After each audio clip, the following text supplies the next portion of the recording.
இங்கே பார்க்குற ஆர்டிஸ்ட்டை எடுத்துக்கிறது எனக்கு ஒரு வழக்கம். யாராவது ஏதாவது நல்லா பண்ணாங்கன்னா சரி அவனை கூப்பிட்டு அவனுக்கு ட்ரெஸ்ஸை போட்டு விடு அப்படின்னு.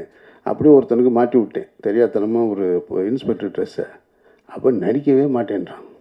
கனி உள்ளியா அவனுக்கு அப்படின்னா இவன் போய் தம்பி இங்கே பாருப்பா அப்படின்னு பக்கத்தில் போய் நான் கத்திக்கிட்டே இருக்கேன். இவன் போய் இல்லையா அப்படி இல்லையா அப்படின்னா என்னடா அவனை போட்டு உருவிட்டே இருக்க நீங்கன்னு போய் சப்புன்னு ஒரு அடியை போடுவேன். நீ போய் பக்கத்தில் போய் தடவை கொடுத்துக்கிட்டே இருக்கேன்னா அண்ணா எனக்கு அதெல்லாம் வராது வரலன்னா விட்டு வேணா அந்த பக்கம் சும்மா அவனை போட்டுக்கிட்டுன்னு இப்படி சத்தம் போட்டு ஏற்கனவே கனி மேலே கோவத்தில் இருக்கேன் நான்.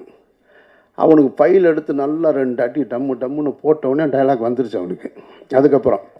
அப்புறம் நடிச்சாச்சு முடிஞ்சிருச்சு. கனியை திட்டினதில் கனிக்கு கனி ரொம்ப இளகிய மனசுக்காரன் தான். காய்ச்சல் வந்துருச்சு.